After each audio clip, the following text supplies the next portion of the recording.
So, good morning guys. Papasok na tayo today. It is now 9:25 in the morning. Pasok na tayo sa office. This will be the last work day for the year. And most probably ito na rin yung parang last ride ko for the year. Kasi bukas at 30 sa bahay na lang ako niyan eh. And then syempre 31, di ba? Hindi na ako aalis niyan halos.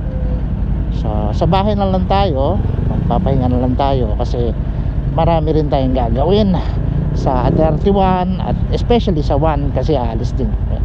So samahan niyo ako ngayon. Gagamitin natin yung ating Ninja 400. Rare ko siyang ginagamit for work, pamasok kasi syempre big bike siya, mas magastos siya sa gasolina. Pangalawa, medyo mabigat siya compared sa PCX and dun sa Papio. So usually ginagamit ko lang to talaga for weekend rides, long rides, etc. Pero since last work day natin and unlikely na makakaride ako ulit, di gamitin na rin. Ang main difference talaga nitong Ninja versus sa Papio, obviously other than the displacement, is just how smooth the shifting is. Iba talaga ang Kawasaki pagdating sa shifting. Napansin ko nga pag etong gamit ko, mas maingat ako. Syempre mas mabigat siya so mas ingat ka, diba? Ingat ka ma-out of balance, ingat ka sa speeds mo kasi mas matulin eh. Kunting piga lang ang tulin talaga agad eh. Mas ingat ako talaga pag mas mataas ang displacement. Napansin ko pinaka-reckless ako magmaneho doon sa PCX kasi nga scooter ang dali gamitin eh. Itong Ninja 400 nabili ko siya noong early September of 2022. So ito yung parang one of the last batches nung 2022 model. Kakalabas lang din nung 2023 model yung may black and green. Pero binili ko ito kasi discounted siya. So ito na lang. Siguro naka 4,763 kilometers na ako dito in more than a year of use. So hindi siya masyado gamit kasi nga essentially pang weekend ride lang to, or if mayroon akong hearing out of town at gusto kong gamitin tong big bike, di ba? Pero talagang ano to, fresh na fresh.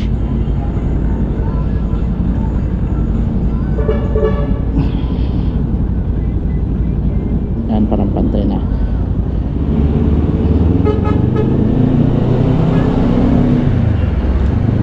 Testing din natin ngayon yung ating bagong gulong.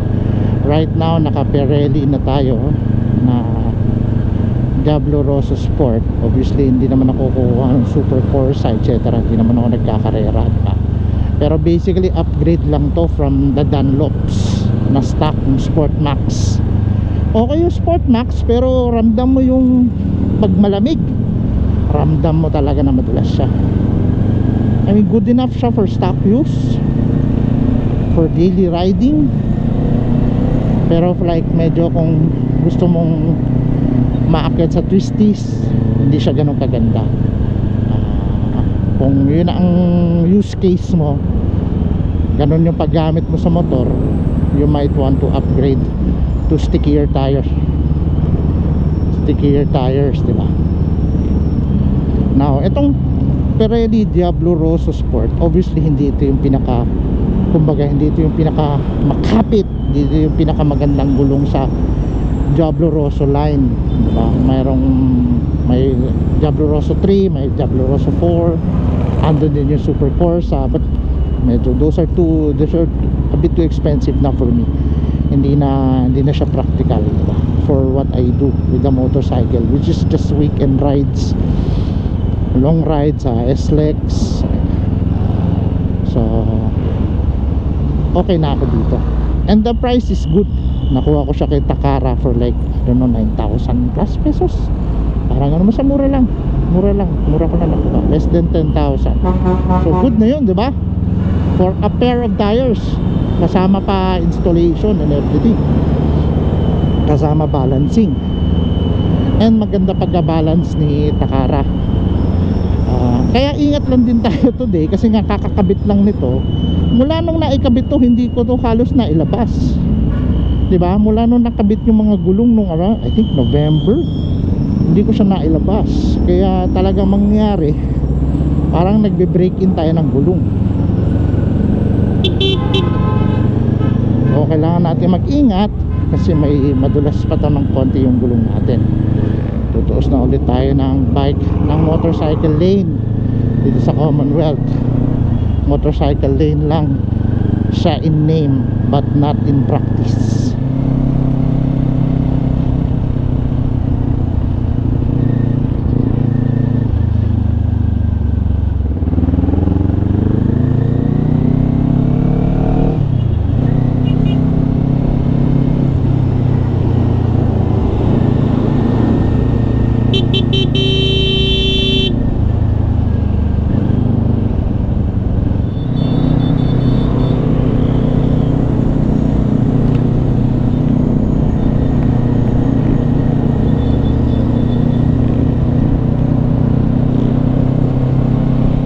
So far ang ganda ng grip ng in fairness, ng Diablo Rosso.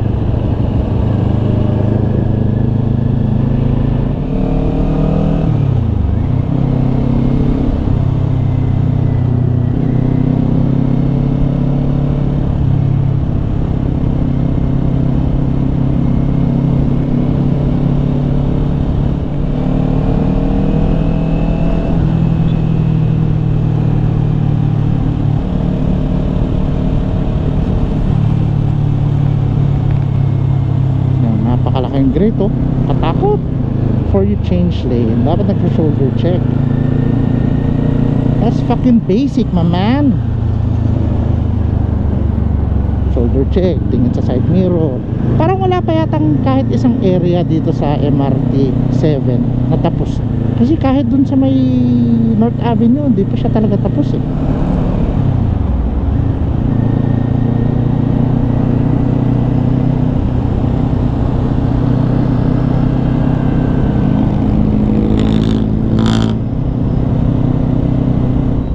Traffic nga ngayon.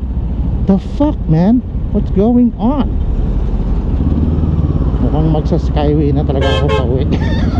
Ayoko ng traffic, especially on a big bike. Ang sakit sa kamay. Grabe talaga kumabig yung mga buso.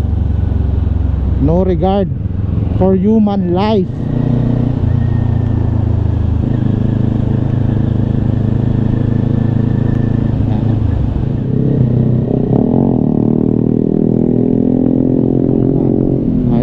Parang yun tunog 120, takbong 20. Tunog lang.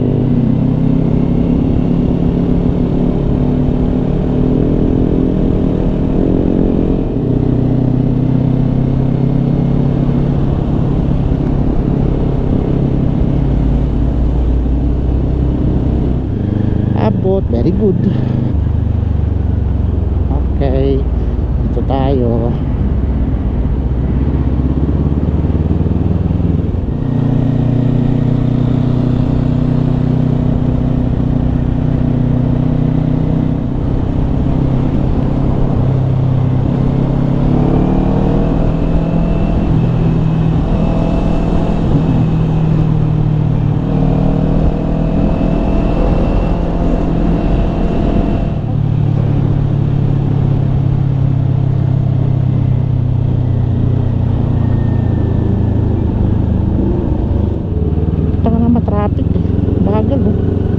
Kapag may kaunting traffic sa baba, ayoko kagad. Mas gusto ko dito sa taas. Mas gumugulong dito. Meron, paglagpas natin ng stoplight, dire-diretso na to ng Pitwason eh. Diba? Mas goods to. Goods tayo dito.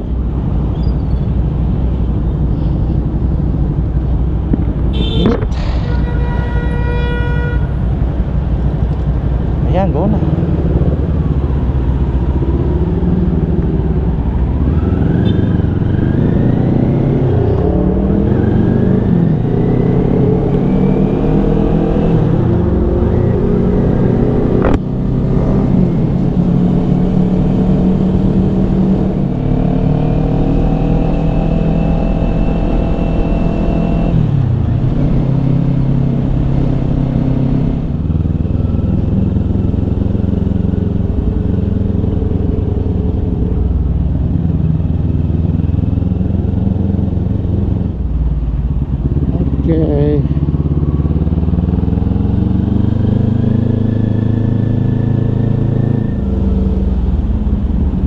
pila lang tayo dito kasi ito yung lusot. O, tamo.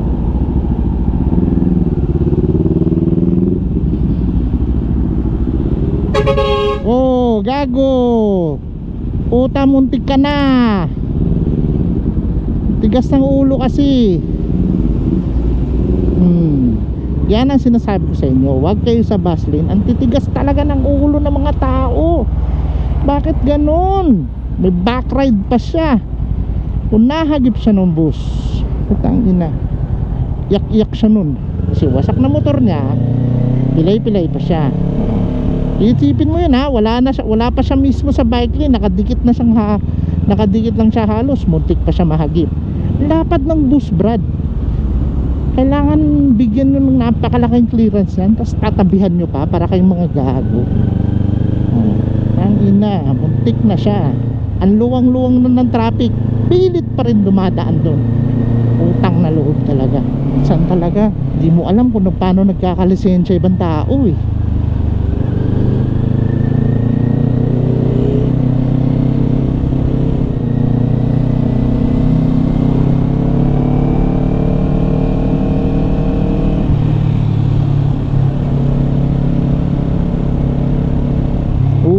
Grabe yung kabig ko. Oh, tsaka lang siya nag-signal. Hindi lahat ng kamote nakadalawang gulong. Kadalasan 4. At kadalasan SUV, diba?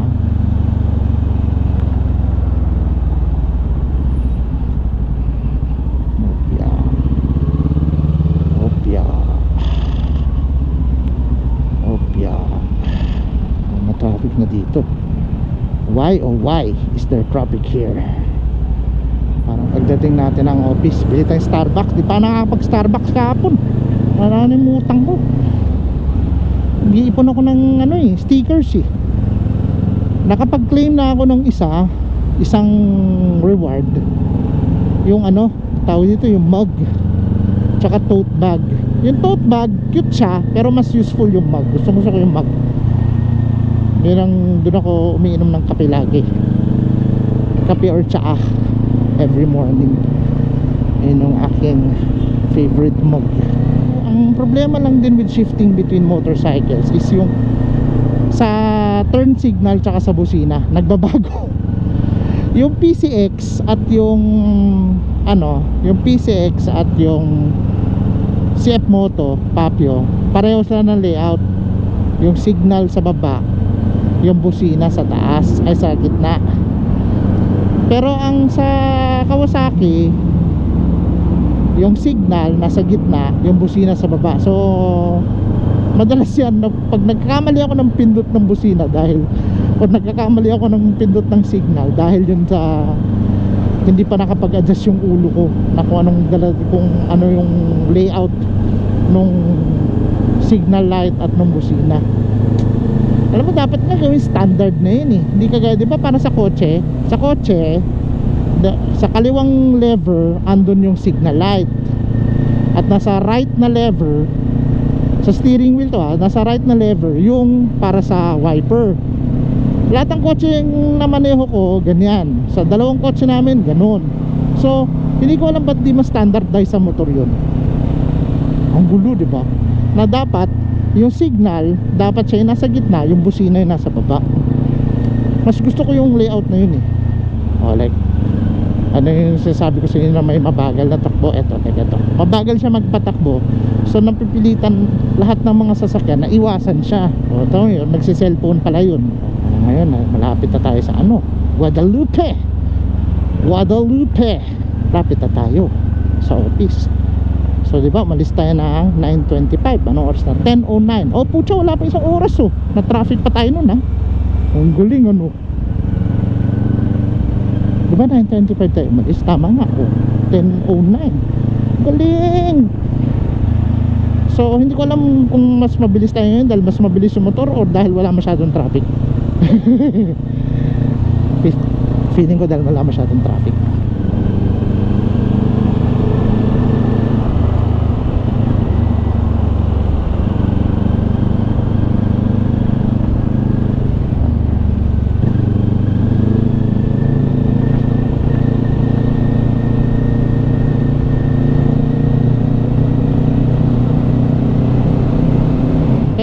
Saan kayo magsuspend ng New Year's? Kami bahay lang, kakain. Hindi kami nagpapaputok eh. Oh, piyak, lalim nito oh. Kung ino pag na-shoot ka dun, tigok ka.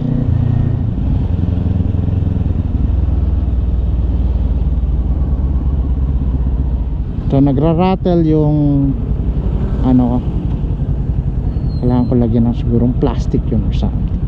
Hindi, may tinanggal kasi ako dun, yung bag.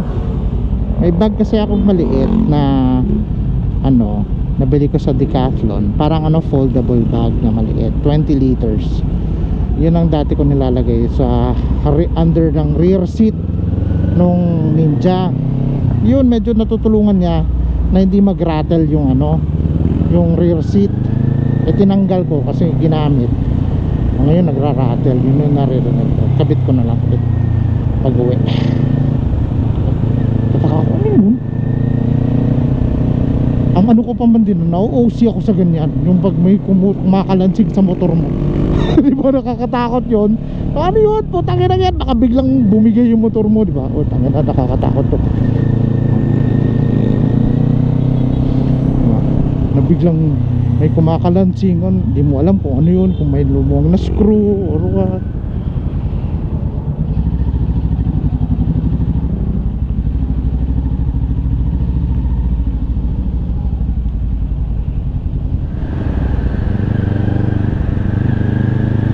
Kanan tayo lahat, kakanan tayo lahat.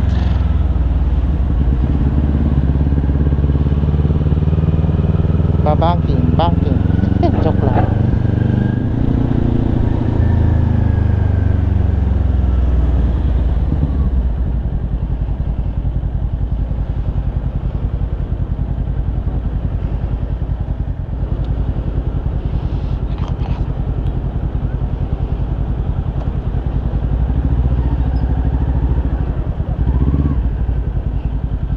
Tanong ko pwede?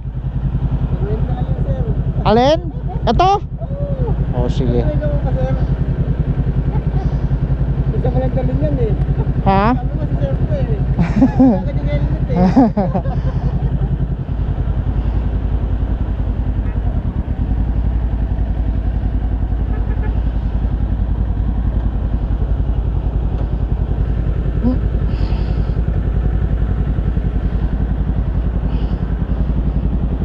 Yeah.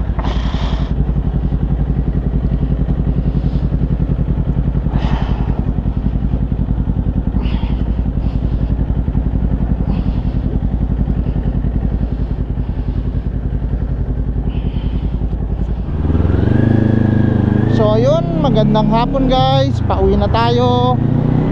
Today was our last day of work for 2023. We're trying to get home early. Pinayagan tayo makauwi ng mas maaga ng kaunti. So hopefully makauwi tayo bago magdilim.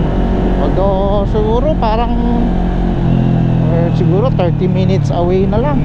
Kaya na to, di ba? Kaya na to.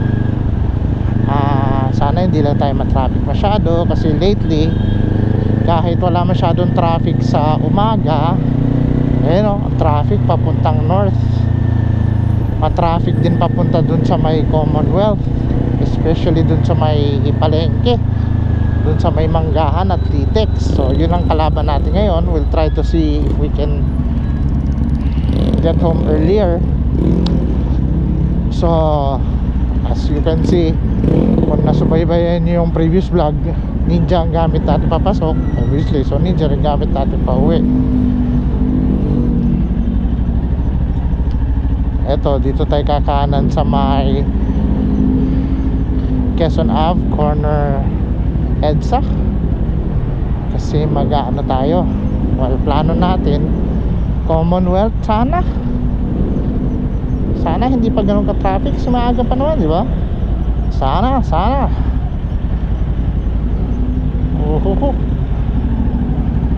okay, nalusot tayo. Salamat.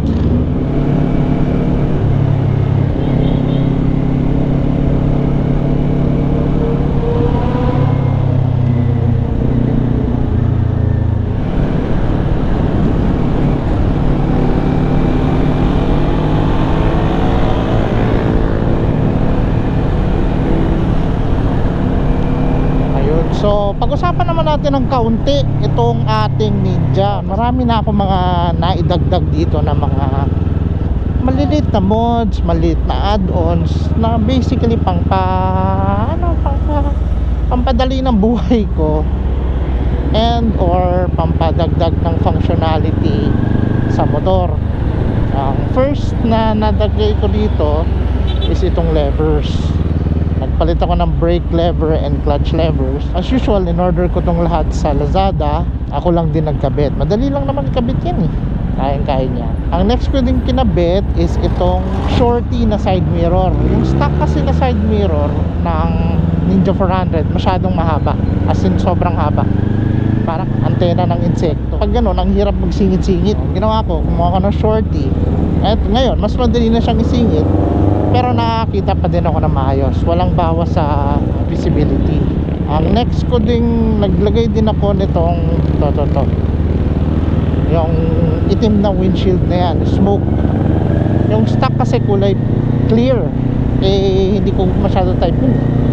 Tsaka mababa siya. Eto, mas pataas ang konti. Medyo mas protektado ako sa hangin.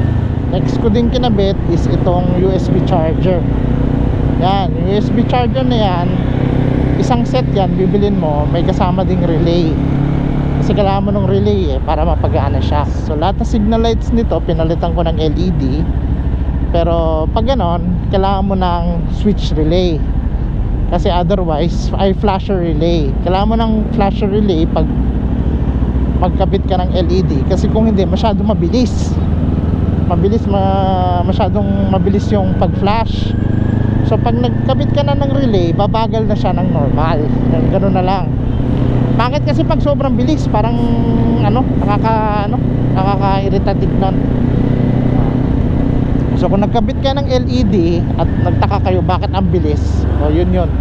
Kailangan nyo lang magkabit ng flasher relay. Ang next ko din nilagay dito is yung rear set extensions. Naglagay ako ng rear set extensions para medyo mas aggressive yung position nung foot peg. Parang basically umatras siya at tumaas. Extensions lang binili ko. So basically parang nangyari, umatras lang talaga siya ng konti. Hindi na palitan yung rear set ko. Yung stock rear set pa rin ang gamit ko. Naglagay din ako ng pipe na Akrapovic M1. Yung Akrapovic M1 na yun, sa Lazada ko lang din nabili yun. So lahat yan lalagyan ko ng link sa description box kung saan ko nabili, in case gusto nyo rin ikabit sa Ninja 400 ninyo, or curious lang kayo. So far sa mga yan, lahat yan nagamit ko, lahat yan sulit for me kasi nakadagdag ng functionality sa motor, nakatulong sa paggamit ko sa motor. Pero kung maliit lang budget nyo, ang suggest ko, palitan nyo talaga yung levers. Ang laking bagay. Yung adjustable na yung levers nya, ang laking bagay for me So na-adjust mo kung gaano kalayo yung hila mo. So mas mafe-feel mo na ng maayos yung lever pull. Maganda naman yung clutch lever feel nung nung cables nito ang lambot kaya ng clutch nito. So essentially yung adjustable na levers lang talaga para maging better siya. Ingat lang kayo kapag ikakabit nyo na yung adjustable levers, especially dito sa clutch side, kasi meron tong maliit na device, meron siyang maliit na switch dito sa ilalim. Dito ang tawag doon clutch switch. Plastic lang yon. Pag naputol yon, mahirapan kayo kasi ang silbi kasi nung clutch switch is kapag yung motor mo is nasa first gear pero nakapatay, may start mo pa din siya basta lang hilahin mo yung clutch, di ba? Kasi parang lalabas no naka-neutral siya. Pag walang clutch switch, hindi mo masasabi sa motor na naka-neutral ka kahit na hinila mo yung clutch, di ba? So hindi siya magsa-start. Yun yung silbi ng clutch switch. Ako nung kinakabit ko yung clutch lever, naputol ko yung clutch switch kasi sa totoo lang, tanga ko, hindi ko napansin na merong clutch switch. Hindi ko nga alam kung ano yun eh. So kung ano tong naputol na to, tapos yung pala.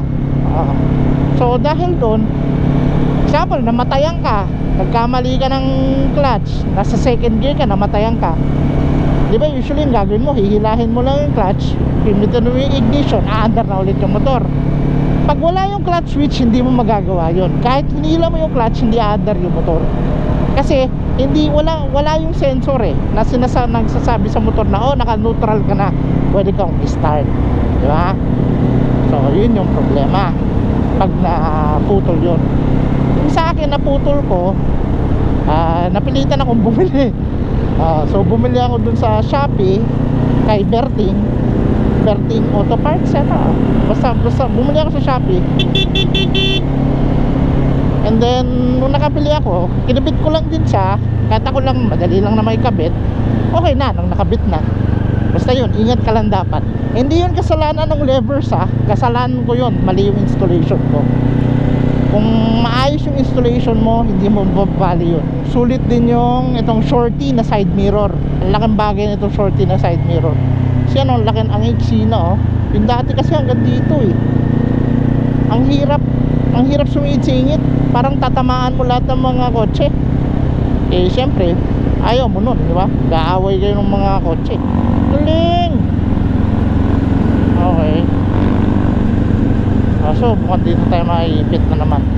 Dahil sa traffic na yon, kakaiba talaga. Hindi nawawala talaga traffic dito.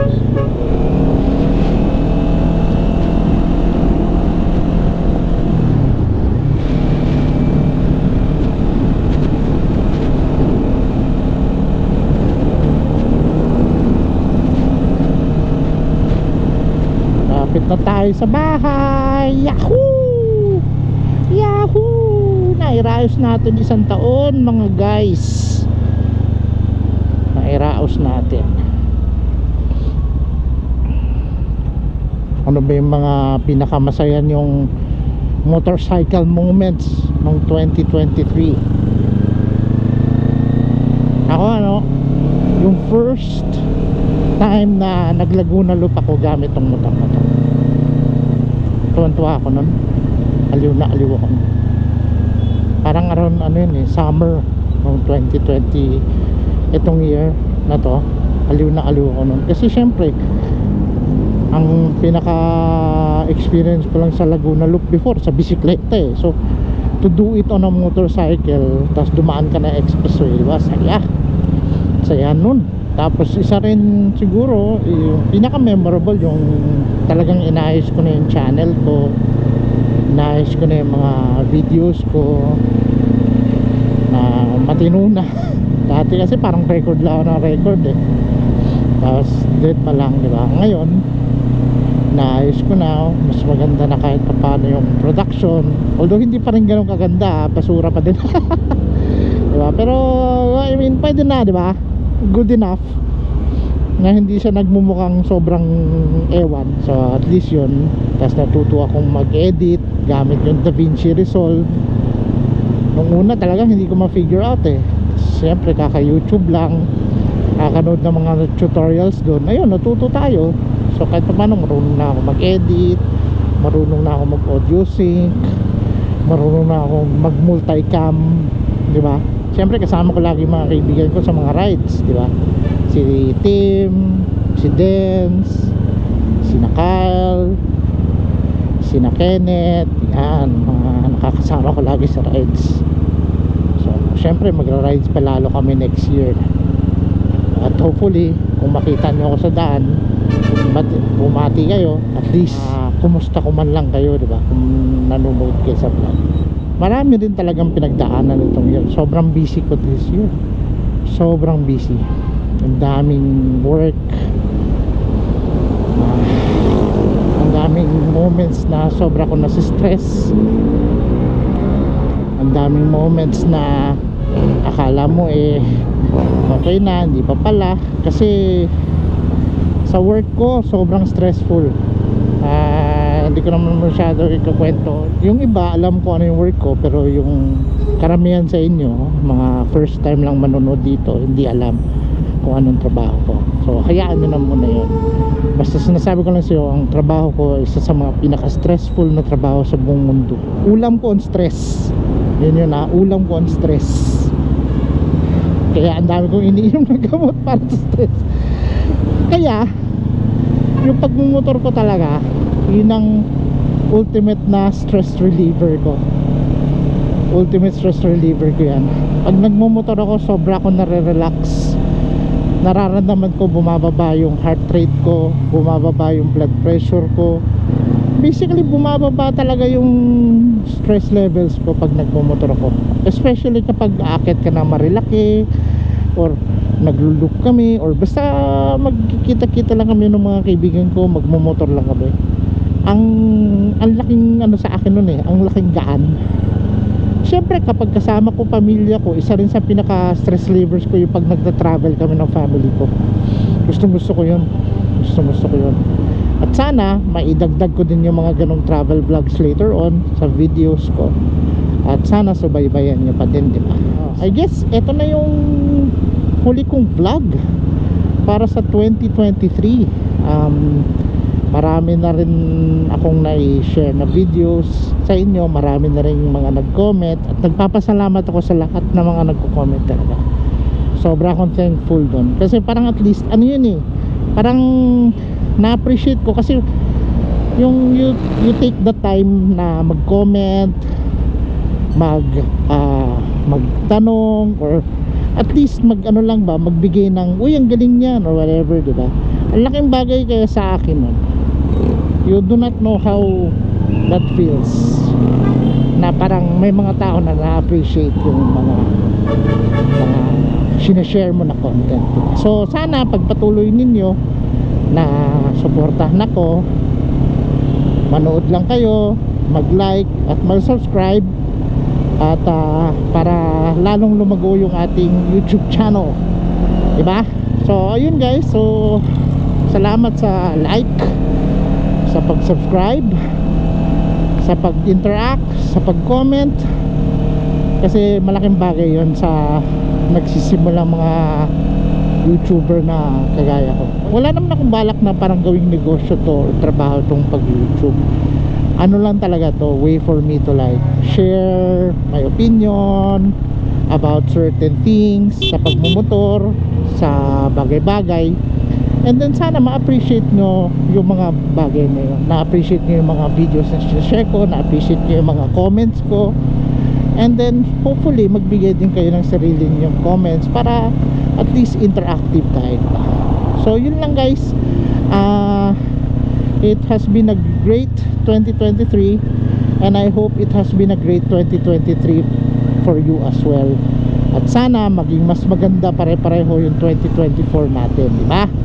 So yun lang guys, maraming salamat. Bye bye.